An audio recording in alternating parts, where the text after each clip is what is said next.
Essa excrescência do Brasil. Olá, estamos de volta com Frente a Frente. Hoje eu e Leandro Mazini entrevistamos o líder do PMDB na Câmara, deputado Eduardo Cunha. Deputado, o senhor é do Rio de Janeiro. O Rio de Janeiro vai ser sede da Jornada Mundial da Juventude. O Estado está ajudando a juventude católica nesse encontro? Não, sem dúvida nenhuma, é um evento importante. Qualquer evento que você atrai a população que a gente chama transitória que vai ter nesse momento, tem que fazer, e o Rio de Janeiro está fazendo investimento. Mas você nunca vai conseguir fazer um investimento em mobilidade urbana que atenda uma concentração de tanta gente no mesmo dia. Então, só decretando feriado. E o prefeito Eduardo Paes vai decretar feriado na cidade nesses 2 dias. Isso já foi anunciado e, consequentemente, isso vai ajudar bastante a mobilidade nesse momento. Com a presença do Papa, o Estado está propondo assim, alguma segurança especial? Vai ter alguma medida especial por parte do governo do Estado no sentido de auxiliar essa mobilidade? Não tenho dúvida que haverá. É claro que tem um evento, vai ser um evento de relevância e, consequentemente, vai ter uma atenção da mídia mundial. Consequentemente, o Estado sempre se preocupou com isso, o Rio de Janeiro sempre recebeu bem, teve o Pan-Americano, enfim, nós já tivemos vários eventos que o Rio de Janeiro recebeu bem. Então, eu acho que até uma preparação, teremos a Copa do Mundo o ano que vem, as Olimpíadas. Então, consequentemente, o Rio de Janeiro quer mostrar ao mundo que é capaz de receber e vai mostrar isso com certeza absoluta. O senhor chegou a falar no dia que o Papa foi escolhido, no dia que o Papa Bergoglio foi indicado, digamos assim, foi eleito, o senhor chegou a dizer que ia aumentar o número de evangélicos no Brasil, porque o Papa era argentino. O senhor continua com esse pensamento? Eu acho o seguinte, eu acho que, claro que eu fiz uma brincadeira, todo respeito, o chefe da Igreja Católica, é a escolha deles, tem todo o direito de ser de qualquer lugar do mundo, e o argentino, não temos nada contra o argentino. Fiz esse o mais importante é um argentino muito humilde e muito simpático. Não, ele é um argentino, ele é uma pessoa bastante humilde, sim, a gente reconhece isso. E simpático também. E vai ser importante. Agora, a gente já assistiu isso no passado, precisa ter gesto. A Igreja Católica tem problemas sérios que têm que ser enfrentados no seu devido momento, com as denúncias que apareceram, a satisfação que eles vão ter que dar à sociedade dessas denúncias, ele vai ter que tratar desse tema. Então, é um problema interno da Igreja Católica que ela saberá explicar. A gente não costuma misturar ou se envolver em assuntos de outra religião. Aquilo que eu fiz foi uma brincadeira, usando o futebol pela rivalidade que existe entre Brasil e Argentina no futebol. Deputado Deniso, gostaria de mandar o nosso abraço da mesa para José Luiz, lá de Limeira, São Paulo, o Júnior brasileiro, que não fala de onde é, mas obrigado pela sua presença, audiência, e José Albano, lá de Fortaleza. Voltando às eleições, Betinho Chagas, lá de Teixeira de Freitas, que é a cidade do interior do Espírito Santo, divisa com a Bahia. Deve ser eleitor do Lúcio, nosso companheiro. Ele pergunta sobre o Rio de Janeiro. O senhor acredita que o Lindbergh pode se aliar ao ex-governador Garotinho para atrapalhar a eleição do PMDB? Não, eu não acredito que o Lindbergh queira atrapalhar a eleição de ninguém. Eu acho que ele quer disputar e ganhar a eleição. Então, para ele disputar e ganhar a eleição, ele precisa estar centrado no foco dele. Não vai ser essa aliança que vai trazer votos para ele. Eu acho que são segmentos distintos. Eu acho que ele até teria mais a perder do que a ganhar, na minha opinião. Eu queria voltar à questão dos cargos. O senhor acha que o PMDB agora está pacificado em relação a cargos do governo federal ou vem aí uma nova pressão por mais poder? Olha aqui, essa história que eu sempre fico colocando, o PMDB está pedindo cargo, o PMDB nunca faz pleitos de cargo, né? Fizemos pleitos por respeito. O PMDB sempre se sentiu secundário numa aliança. É completamente diferente a situação do PMDB no governo da presidente Dilma do que era no governo do presidente Lula. No governo do presidente Lula não participamos da eleição que elegeu Lula, nós dávamos apoios congressuais. Mas aí com o mensalão foi aquela enxurrada. Não, aí veio em 2006 o PMDB também não apoiou a eleição, saiu sozinho, teve a maior bancada. Fizemos aliança com a presidente Dilma, indicamos o vice-presidente da chapa, cedemos o tempo de televisão, fizemos aliança em vários estados, perdemos a condição de maior bancada, nos transformamos na segunda maior bancada e temos menos poder, oposições dentro do governo que tínhamos no governo do presidente Lula. Isso é um fato. Ninguém vai contestar o contrário. O PMDB reclama isso. O PMDB não é ouvido, não era ouvido sobre os projetos que estavam sendo enviados ao Congresso. O presidente Lula fazia reuniões do Conselho Político, debatia antes. Esse debate não estava acontecendo. Então, tudo isso já foi levado a presidente, seja através da conversa que nós tivemos, seja através das conversas que o vice-presidente Michel Temer tem. O PMDB quer ser respeitado, quer ser considerado como partícipe do governo, não apenas um apoiador. O senhor acha que agora o PMDB é partícipe ou vai continuar aquele negócio Nós esperamos que o PMDB indicar os secretários gerais dos ministérios, por exemplo, secretário executivo? Na Previdência, Garibaldi reclama que o vice-secretário lá foi colocado para vigiar. Eu acho que ele deveria trocar o secretário executivo se ele não considera adequado para a sua gestão. Eu, por exemplo, se fosse ministro, não conviveria com o secretário que não fosse indicado por mim, ou não seria ministro. Ou então ele deve ter concordado que seja um bom quadro. Cada um tem a sua maneira de se posicionar. Eu acho que o PMDB vai cobrar, sim, esse respeito, essa equanimidade de tratamento do governo, de sermos governo. Sob pena disso não acontecer, sermos tratados em iguais condições como governo, de você não ter o PMDB engajado no interesse de uma reeleição. Esse é o ponto que está sendo colocado. O PMDB vai apoiar o Fernando Pimentel na candidatura dele ao governo do estado de Minas Gerais? Pode ser ou não, vai depender das circunstâncias. Primeiro precisa saber se ele é candidato. O senhor acha que... Parece que sim. O senhor acha que, então, a presidente Dilma já aprendeu a lição ao entregar o PMDB de Minas ao Ministério da Agricultura? Eu disse a você, na verdade, não houve qualquer... participação do PMDB? Eu mesmo reclamei isso de público várias vezes, cara. O interesse dela eleitoral, ela tinha que fazer esse gesto. Minas Gerais estava subrepresentada no governo em relação ao que tinha antes. Ela fez um gesto em prol do reconhecimento dela, da importância de Minas Gerais. E nós temos que aplaudir esse gesto dele. Mas na prática não houve espaço novo nenhum. Vamos falar o PMDB não tem um espaço novo ainda esse ano. Mas falando de votos, de poder eleitoral, quem tinha voto mesmo no PMDB de Minas é o Leonardo Quintão, que quase ganhou a eleição do Márcio Lacerda lá em Belo Horizonte. É verdade. Ele, eu sei, andou chateado porque quem virou ministro foi Antônio Andrade, que é o presidente do PMDB de Minas. Ele vai ser recompensado. Que não tinha mais compromisso. Ele, Leonardo Quintão, me disse no dia da escolha de Antônio Andrade que não tinha mais compromisso. Eu acho que esse processo da escolha talvez não tenha sido muito bem administrado no seu final, mas nós vamos trabalhar para que esse processo seja pacificado. Ele vai ser recompensado de alguma forma? Não existe apesar de não ter pedido. Não existe essa palavra recompensa. Eu acho que ele é um agente, um eleitor importante, é um deputado importante, tem votos, tem força dentro do PMDB e nós temos que reconhecer essa força dele sem necessariamente ser recompensa. O que nós precisamos é trazê-lo para o Deixado. Nós sabemos que na política tem afagos. Calma. Em Furnas, Petrobras... Furnas, o PMDB está fora de Furnas já há bastante tempo. Aliás, isso aí... Vai reivindicar o retorno? Jamais. Petrobras. O PMDB tem uma diretoria lá que pediu demissão, até hoje não preencheu o substituto. A Internacional. Eu acho que deve se atender e devolver o que era do PMDB. Mas a diretora internacional é a presidente Graças Fossas, vocês vão tirar ela de lá? Não, isso nós estamos cobrando do governo que seja mantido o espaço do PMDB. Já tem um ano que o diretor do PMDB pediu demissão e não foi preenchido o cargo. Então é preciso que o governo sinalize. Não pode o PMDB ficar à parte do processo. O PMDB tem que ser partícipe. Não pode fazer uma mudança numa estrutura da Caixa Econômica, o cargo que cabe ao PMDB perder função ou perder poder. Ao mesmo tempo, o PMDB tem que participar de tudo. Não pode ter 30 diretorias do PT, não tem nenhuma do PMDB. Isso não quer dizer que o PMDB queira cargo. O PMDB quer ser respeitado. Quando o PT ocupa qualquer cargo, o PT... está ocupando espaço. Como o PMDB vai ocupar um carguinho, o fisiologismo do PMDB vendendo voto no Congresso Nacional. Essa é a manchete que vocês colocam.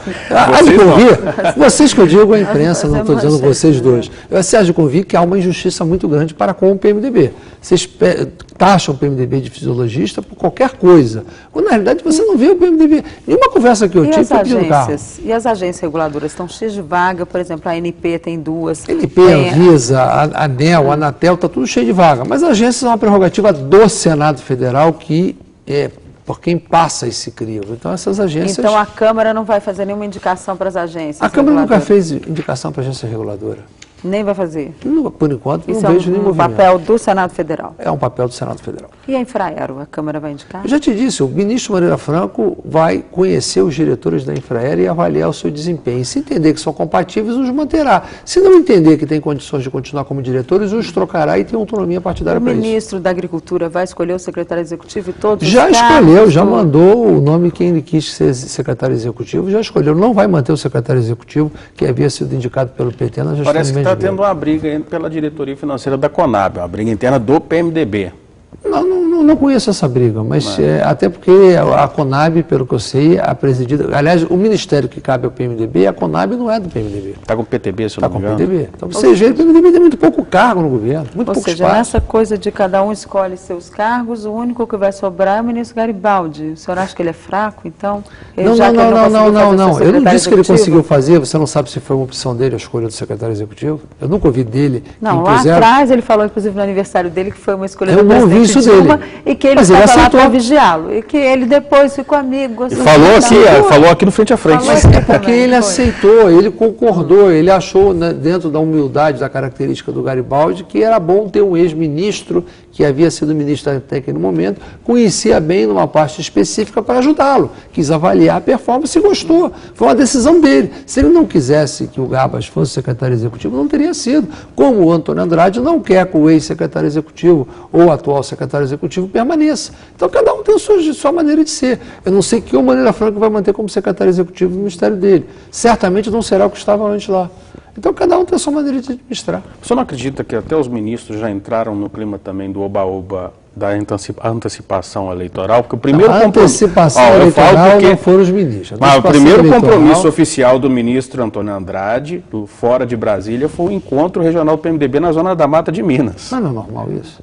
Mas o primeiro compromisso oficial. Mas ele é o presidente do PMDB de Minas Gerais, ele foi lá no fim de semana, ele foi lá anunciar o partido, ele está se afastando da presidência do PMDB de Minas Gerais, ele não pode ocupar o Foi lá se despedir, então? Provavelmente foi lá se despedir, confraternizar com os companheiros dele partidários pela posse dele como ministro, nada mais natural. Você vai comemorar com os seus amigos, não vai comemorar com os seus inimigos. Então os ministros não entraram nessa onda? Eu não diria você, eu acho que o processo político está antecipado. Está antecipado pela criação do partido, pela discussão se o Eduardo Campos não é o candidato, pela disputa do Aécio pela presidência do PSDB, pelo próprio lançamento do presidente Lula, da presidente Dilma na sua reeleição. O processo foi antecipado. Mas quem lançou essa bola em campo foi o presidente Lula, não, né? Começou com o PSDB. Começou com o PSDB um pouquinho mais, né? Quem é do PSDB? O Aécio colocou. Mas o Fernando Henrique não lançou. Mas ele sempre nega que é candidato. Mas o Fernando Henrique lançou. Foi o Fernando Henrique. Mas o Lula lançou a Dilma.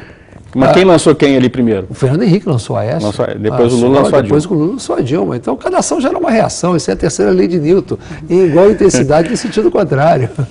Eu queria tirar uma dúvida aqui. Teve umas matérias da Veja, que quando falaram da Rose, daquele caso lá antigo que envolveu o ex-presidente Lula, disseram que o senhor chegou a ajudá-la, é verdade? Eu? Não vi isso não, não vi isso não. Essa eu sou inocente. Não vi isso não. Naquela confusão com o Henrique Eduardo Alves, quando citaram o nome dele? Não, sinceramente, eu não li essa matéria e não me lembro de uma participação disso. Não estou fugindo do assunto, não. Eu realmente não li isso, não vi isso. Essa realmente, para mim, é novidade. Deputado, eu gostaria de mandar um abraço aqui, rapidamente, para nós voltarmos ao debate, para o Valdemar Cascudo, para o Vicente de Paulo e para o Juvenal, lá de Bom Jesus, do Itabapoana, norte do Rio de Janeiro, se não me engano.